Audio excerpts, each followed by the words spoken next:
Uh, Good morning, students. We will be starting the lecture on rural marketing. My name is Saif Abdi, and I am associate professor with School of Management. So, as I said earlier, that we'll be doing rural marketing. So, we'll be starting with unit one of rural marketing. So, let's see what all topics are there in unit one. So unit one will cover nature, scope, and definition of rural marketing, importance of rural marketing in India, size and structure of rural markets, factors influencing rural market, socio-cultural factors, population, occupation, and literacy rate, land distribution and use in rural areas, developmental programs, infrastructure, communication, credit availability, local requirements, and finally the rural market index, which is also called as Thomson Index.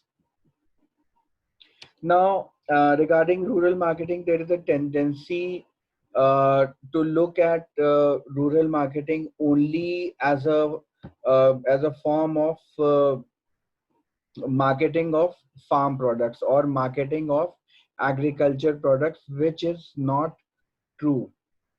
Rural marketing does not mean only agricultural produce or products related to agriculture. And the reason behind this is that the the agriculture and its allied products or allied activities have a major stake in rural sector, and also the government and the private sector has uh, shown a overwhelming response towards these agriculture produce and allied activities of agriculture. That's why the common thinking is that rural marketing is only an activity related to agricultural produce, or at the max uh, activities related to agriculture. Now, we look into some facts and figures of rural marketing. So, in India, 68% of the population resides in villages. That's why, so 68% is a huge, so it's like more than 50%, almost three-fourths of the Indian population lives in villages, and rural market is nothing but people residing in villages. Okay, so as we said that the soul of India is in villages, so that is the reason, because almost 70% of the Indian population is living in villages. So that's why now, since past 20-25 years, rural market has become a very lucrative market. And majorly the products which are being sold and which are getting popular in rural market are the FMCG products, which is the fast moving consumer goods, and the consumer durables like TV and washing machine and fridge and all these things.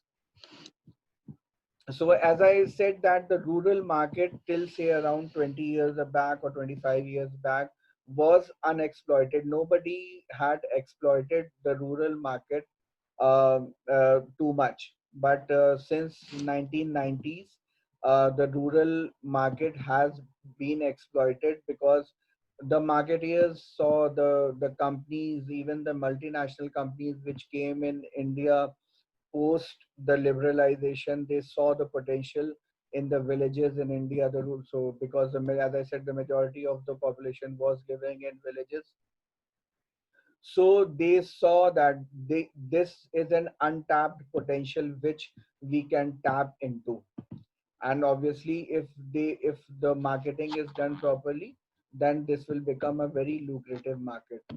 So now we have seen that the rural market has become very lucrative for all the businesses, the Indian companies, the the multinational companies. And and what has happened is that uh, the villagers are getting almost anything which you get in a city like Lucknow, Delhi, Mumbai, Kanpur. You will get almost all the products in villages also, and that too at competitive prices. So it's not that if you're buying a cake of soap for example for 30 rupees in Lucknow, you will get it for 35 or 40 in a village. No, if you will get it for 30 in Lucknow, you will get it at the same price in a village anywhere across India. Now, how does rural marketing work? Rural marketing basically works. It is basically a two-way flow of product and information between rural and urban sector. So what happens is that the rural market and the urban market work in tandem. So you'll look at this figure, then you will understand. So we have on the left hand side of my screen, I have the rural market, and on my right hand side we have urban market. So the inflow in the urban market from the rural market is of agricultural products and handicrafts. So agricultural products and handicrafts are like handicrafts can be like uh,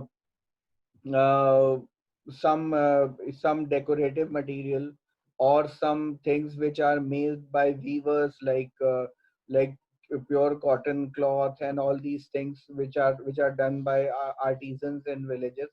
And then agricultural products we know are like normal are all the things, all the grains we eat like rice, like wheat, like the oil we use in our cooking. So all these things are agricultural products. And what is the inflow for rural marketing from the urban market or from the urban sector? It is the FMCG products like a soap, like a detergent, like a toothpaste, things like these. Then consumer durables like TV, fridge, and all these things. Then we have automobiles also, like bikes and cars and tractors. And then we have agricultural inputs like the fertilizers the farmers use in farming, like the harvesters which are being used to harvest the crop, or even the tractors that are being used in doing agricultural work. So all these things are coming from the urban sector to the rural sector. So as this flow chart or the figure is showing, so it's a two-way flow of products. So something is going from the rural market to the urban market, and few things are going from the urban market to the rural market. Now let's look at the definition of rural marketing. So it says, as I explained in the previous figure, it is a two-way process comprising of set of activities which ensure the smooth exchange of products and services within the rural sector and also between the rural and urban sector. So see, there are a few things which we have to keep in mind over here. One is it's a two-way process. So and there is a set of activities. So something is going out of the rural market to the urban market, and then there are few things which are uh, coming from the urban market to the rural market.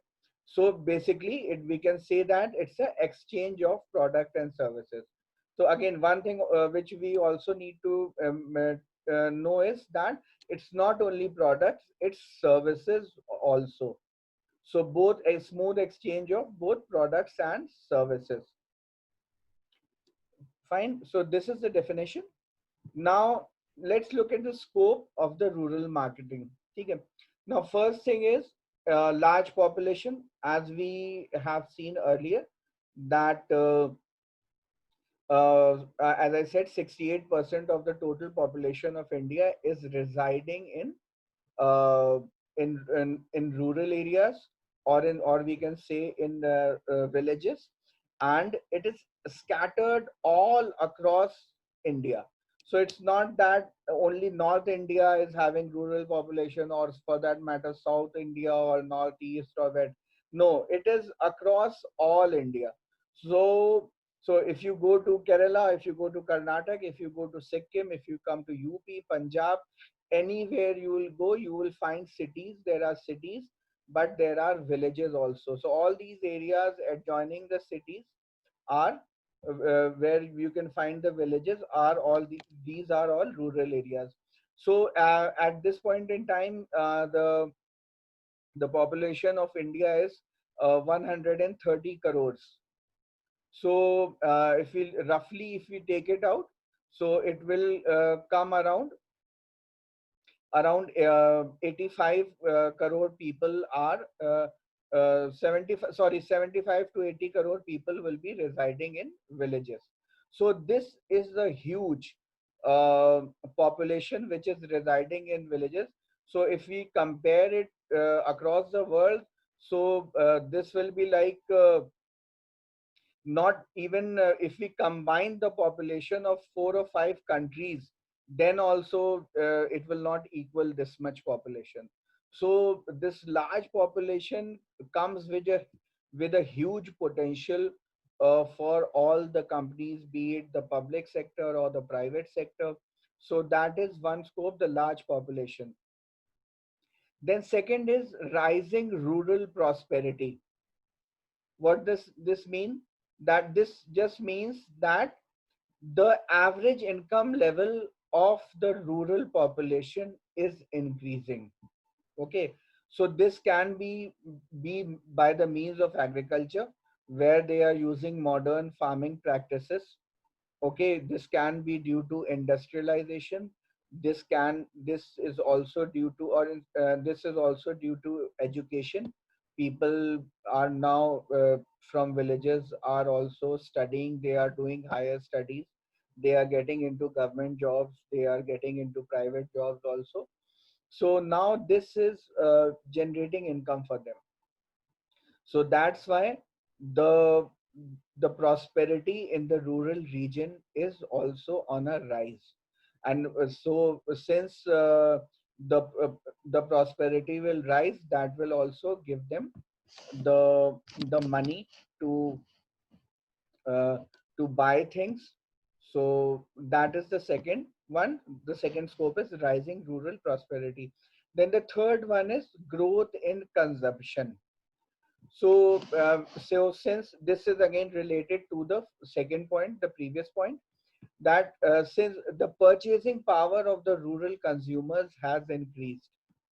So the figure says that the average per capita household expenditure is rupees 382, which is again a big leap from the past, when the rural households were not spending this much for their household expenses. So again, as the prosperity is increased, as they have moved on to modern technologies for farming, as they have got educated, as they have got into other businesses, communication channels have opened, then the infrastructure has improved. Now initially there were not many roads, or if there were roads, they were not good. So infrastructure has also developed quite a lot in past 25, 30 years. So all these have worked in the favor of the rural population, and that's why they are becoming more and more prosperous. Electricity, very big thing. So initially what used to happen, when there was no electricity, the markets in the villages would shut down just after sunset, because there was no electricity. So without electricity, there was no like you can't do business in darkness. So when electricity, all the villages were slowly and gradually getting electrified, the rural area was getting electrified. So this also, so now what happened? So for example, if they were shutting their shop at 6 p.m. earlier, now they got 2 hours extra. Now they were shut because of electricity. They were shutting their shops at 8 p.m. Likewise, there were many small scale industries which are run on electricity. So when electrification was not there, So these industries, the small scale industries, could not prosper, or even they were not getting established.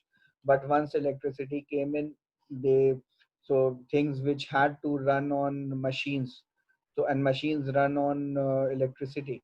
So these things came into picture, and the people had new ways of earning money and all these things. And also the raw material, as with the development of roads and infrastructure, the raw material were also procured easily with lesser cost and lesser time being taken.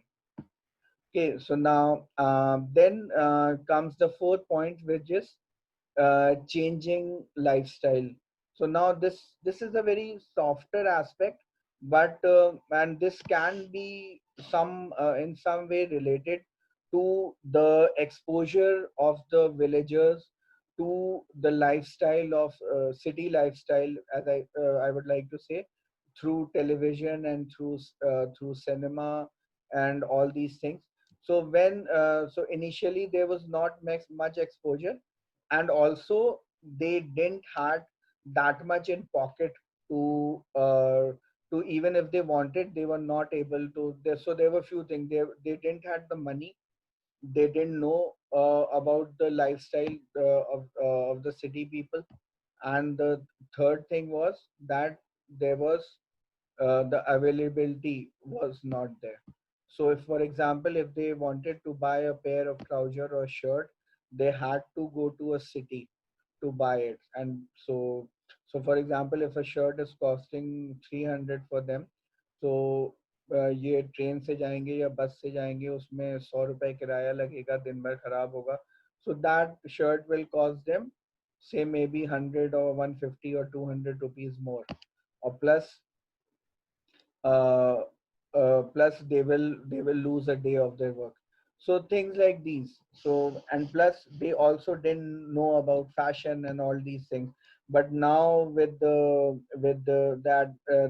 advent of cable television, with the exposure of initially the VCR and then the cable TV and the cinema hall, and now since past 6 7 years they have internet.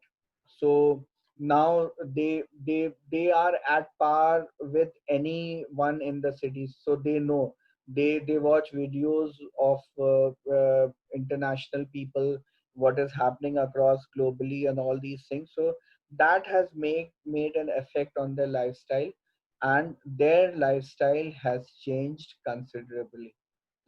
So that is the fourth one, changing lifestyle.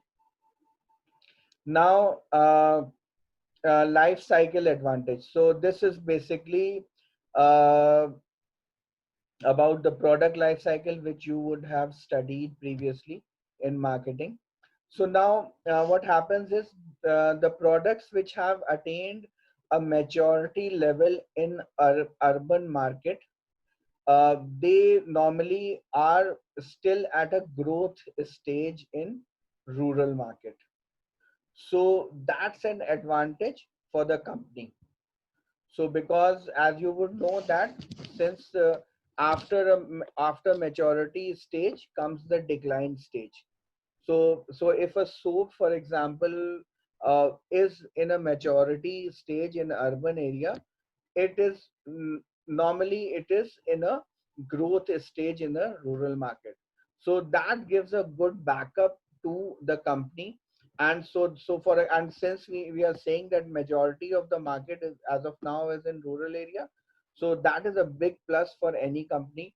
That and the growth stage normally is lengthy. So it will come to growth stage, and finally when it will come to maturity stage, the product will have spent considerable amount of time.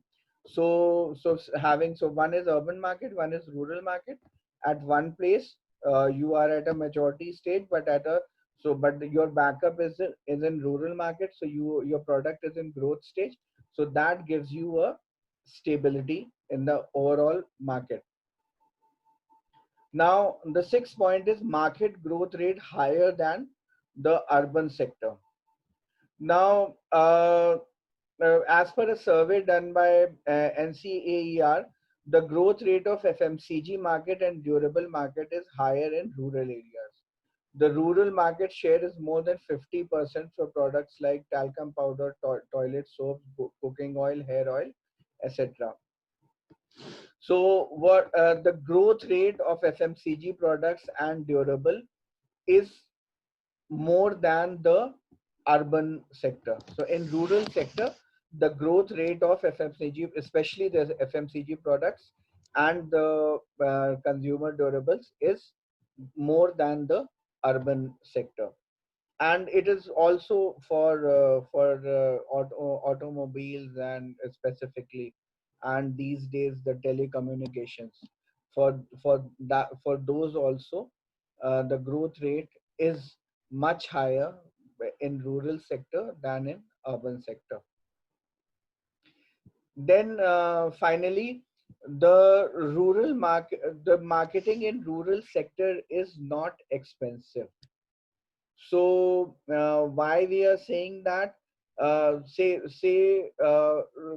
if you invest 1 crore in a rural market, you will have considerable amount of exposure. But in same cost, in 1 crore, you would not be able to do your publicity or advertisement or marketing in the urban area. So because the cost of living and all other factors are cheaper in rural area. So in urban sector, the marketing cost runs into millions, whereas in rural sector, the cost is much less. So if we look at, for example, if you have to put up a hoarding in a city, so that will cost you much money. But in rural area, it can be done just by painting a wall and putting your advertisement on the wall. So so that so that was one example of outdoor media which I shared for advertising. There are various other factors. So for example, if you want to advertise some product in the local market through a local newspaper or through television or through radio, the cost would be much cheaper as compared to a urban area. If you so for example, if you are advertising in a Times of India over here, or maybe you want to advertise in a local cable TV operator for example, Den or some other channel. So the cost will be much higher as compared to rural area where the costs are much lower. So and this is related to all the aspects of marketing. So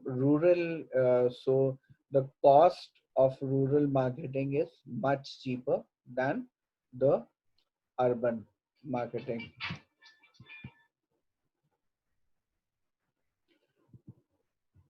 Now, if we classify the rural markets, the rural market can be classified into three markets: the consumer market, the industrial market, and the services market. Now, the consumer market constitutes of individuals and households. So, individuals like you and me, and households like our family, or maybe a joint family. The pro so fe- so that was the constituent of consumer market. Now, what are the products that the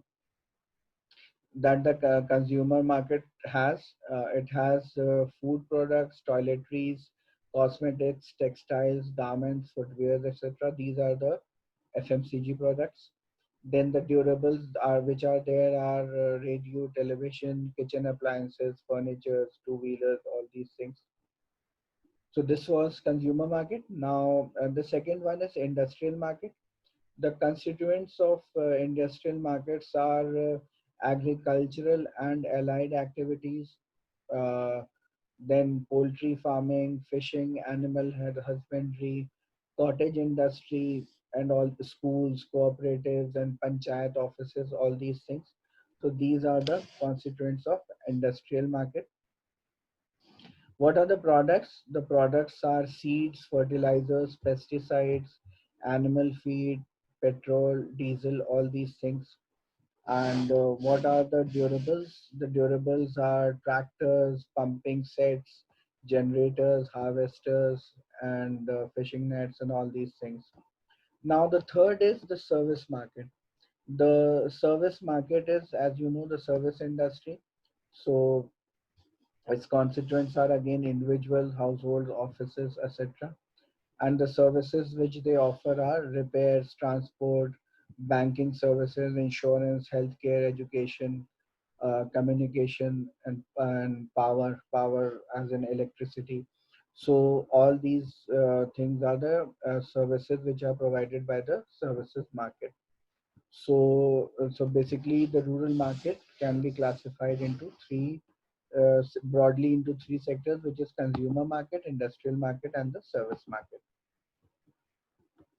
Now, if we look at the market size of the uh, rural market, so the market size of Indian rural market is estimated at around 1,23,000 crores, and this includes fast-moving consumer goods, consumer durables, pharmaceuticals, automobiles, and telecommunications.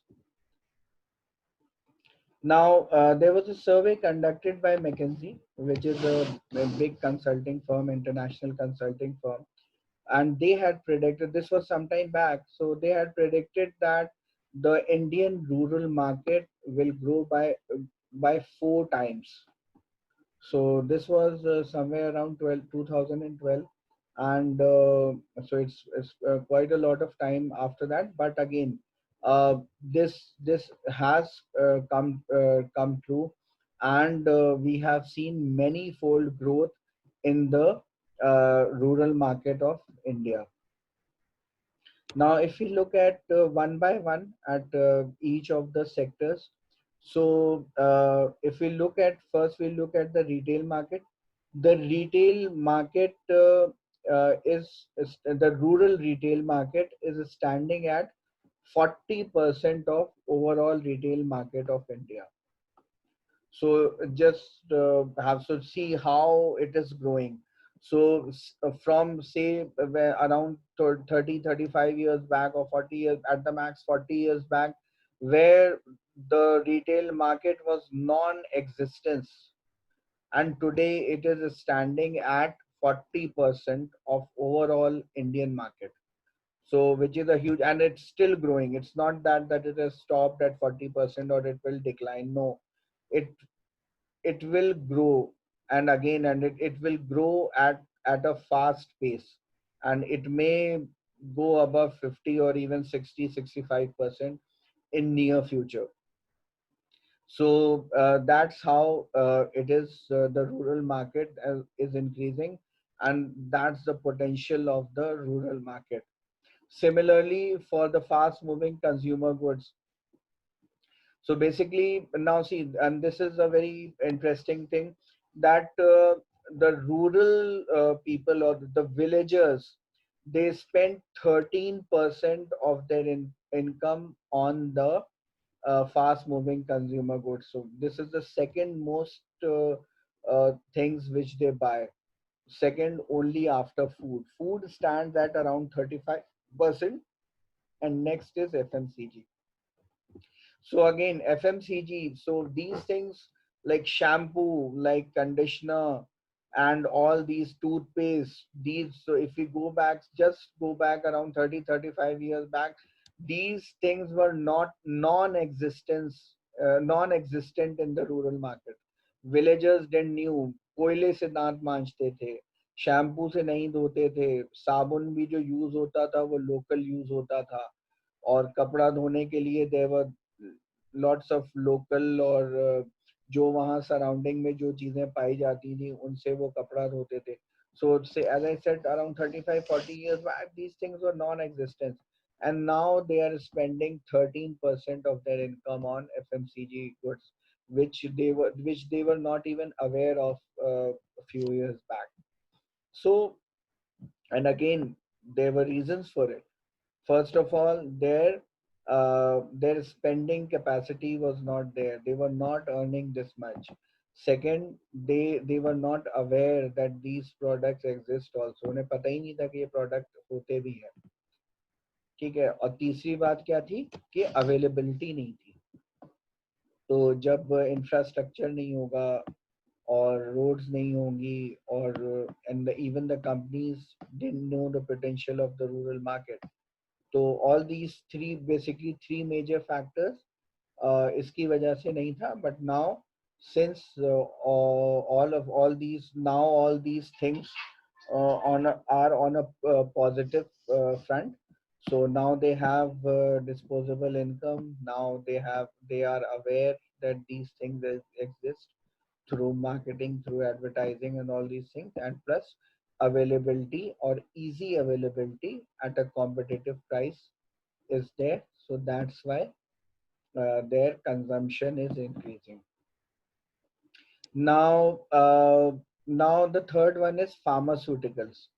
Pharmaceuticals is again it's pitted at almost 50% growth of overall pharma pharmaceutical market.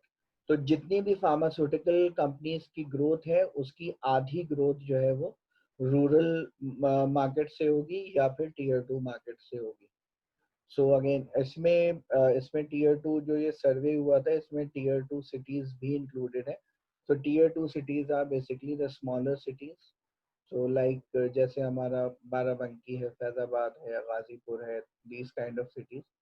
So these are included in, but again, the villages are also a important constituents in it. So half of the growth of the pharmaceutical companies will come from the rural market or the tier 2 cities. Now again regarding this pharmaceutical also, so yes, all these are, so majorly we are talking about FMCG or consumer durables or automobiles, but there has been a huge increase uh, in the medicine market or the pharmaceutical markets also, because again here also the awareness has increased. So again, the few factors which I would like to point out here are, for example, initially, again, if we go back quite a few years, so somewhere around 80s or 70s, then what used to happen was that doctors were not there. So doctors, as in proper MBBS doctors, MDs or MBBS. So the villagers used to depend on local hakim or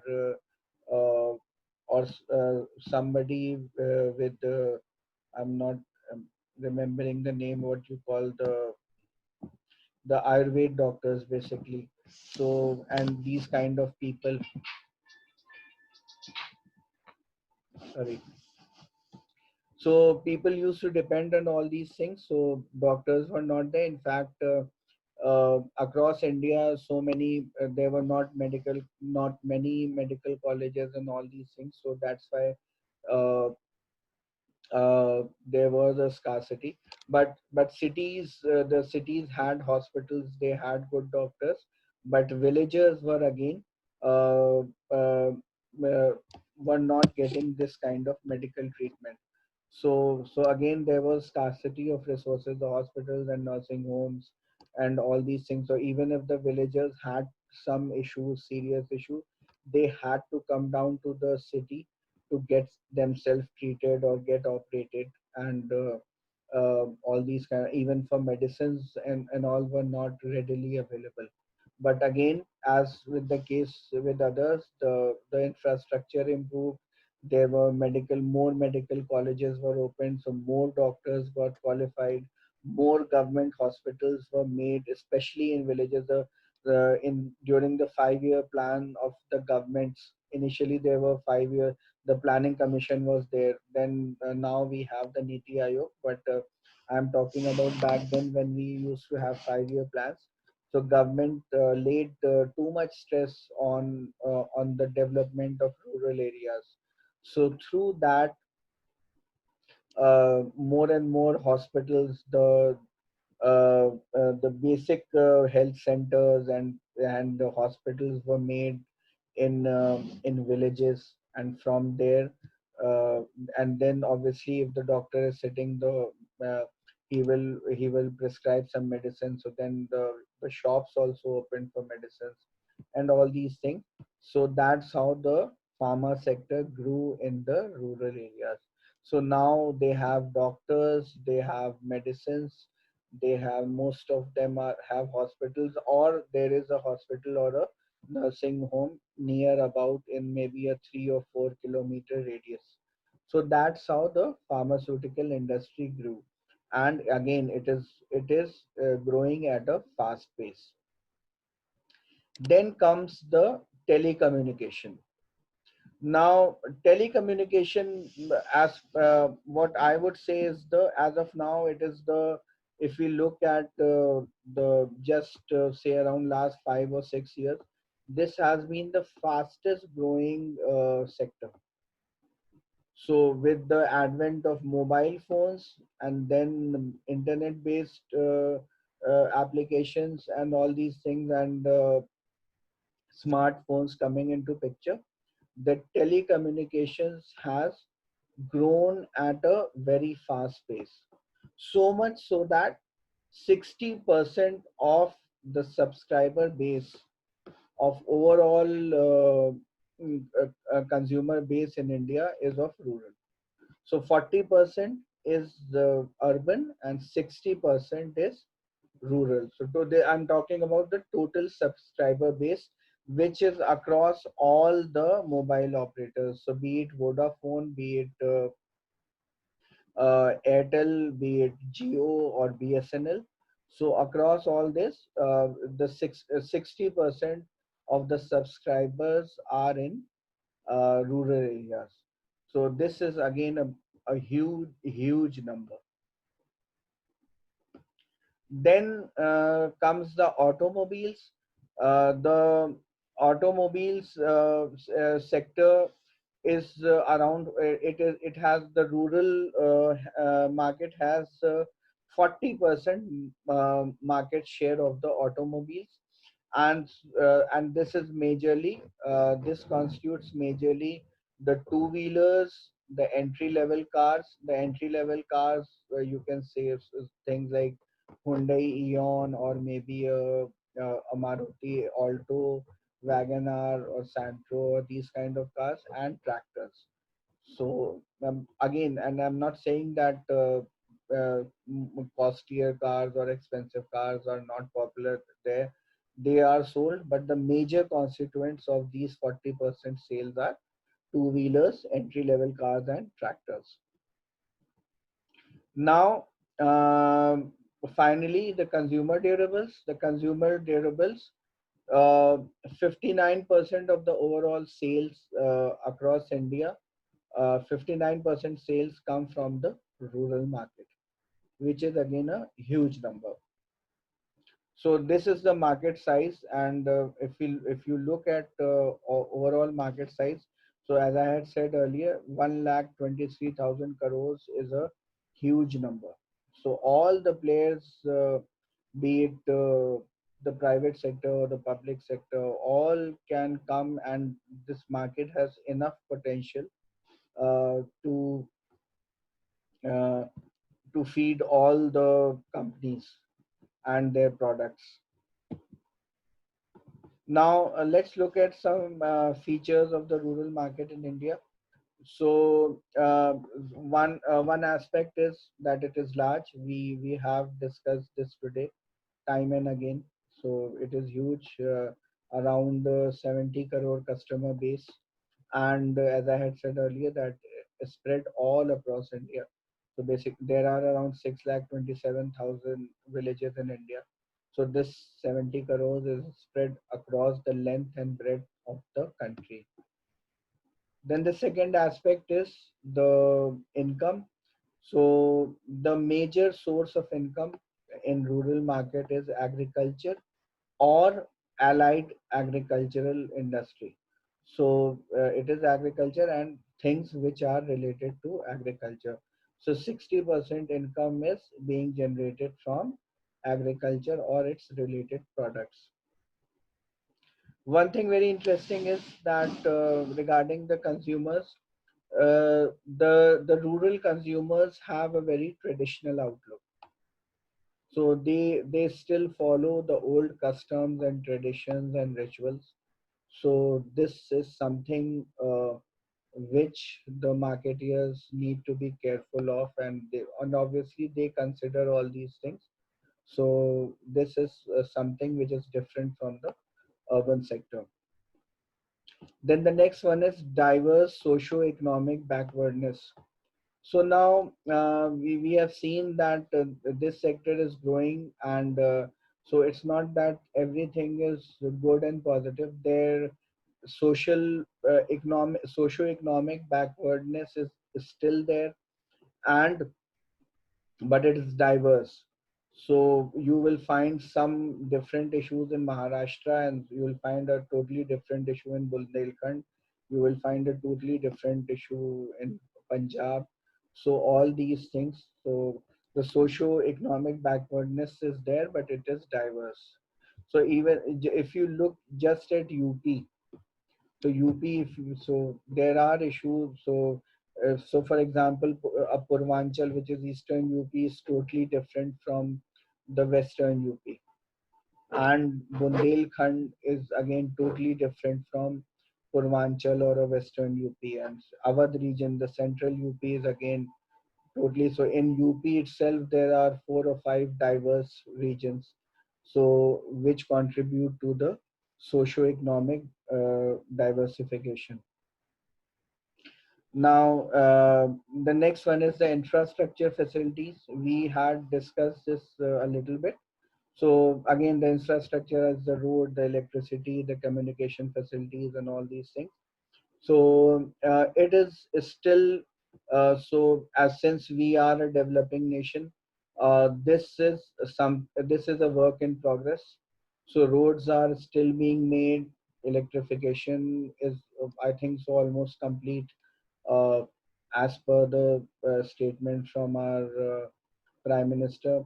So, but again, roads and all these networks and communication, this is still a work in progress, and it is not up to the mark. So this is a major uh, thing which the government is trying to improve, but as of now, it is inadequate and improper. There are still many villages which are not connected with road, or there are many villages when there is monsoon time, when there is flooding or these kind of issues, then they are totally cut off from the country. So all these things need to be there are bridges to be made. There are still some parts of India where need to go through uh, boats and all to cross the river. There are no bridges. So, but and if there are bridges, then more need to be made. So all these things. So the infrastructure facility is still in the developmental phase, and this is improving, and this has to improve. But the point here is that it is basically affecting the lives of people who are staying in villages, and obviously it will affect the business activities as well. Then finally, the occupation pattern. The occupation pattern is, we have already discussed it, that it's majorly agriculture and its allied activities. So majorly in rural areas, you will find farmers. So farmers are a bit prosperous. They have their land, and they grow crops and that. And some people, they take land on lease if they don't have the land, and they have decent money, so they take land on lease and do farming on that. And the less fortunate ones who cannot afford to even lease the land, and they don't have land, they work as laborers on the farms. So so basically the cultivators, which is the farmers who own the land or take lease take the land on lease are around 40%. They are called cultivators, and the laborers, the agricultural laborers constitute about 33%. So this comes to around 73%. Rest 27% are small time businessmen. They have shops and all. There will be few who would be few around less than 5% who will be in jobs or services, and rest will be can be artisans and people doing some kind of small scale industry and these kind of stuff. But majorly it's based on agriculture. And finally, the literacy rate of the rural areas is a little above 60%. And so again, this is something the government is again working on. So this I am telling about across India. And it can be obviously like Kerala has 100%. Obviously Kerala, in villages of Kerala the literacy rate would be 100%. But I'm looking at overall India, so it comes for rural areas, it comes to a little above 60%. And so which is again a major cause of worry for marketing people, in fact for all of us. And but again, if you look at the male female ratio of literacy, males are comparatively in a better position at 70%, and females are around 50% literacy rate.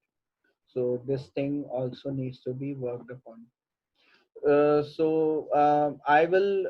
I'll close the today's topic over here only. So thank you, class. We'll meet for the next lecture, uh, and we'll continue with the unit one. We'll take another topic from unit one. And um thank you once again. Have a nice day.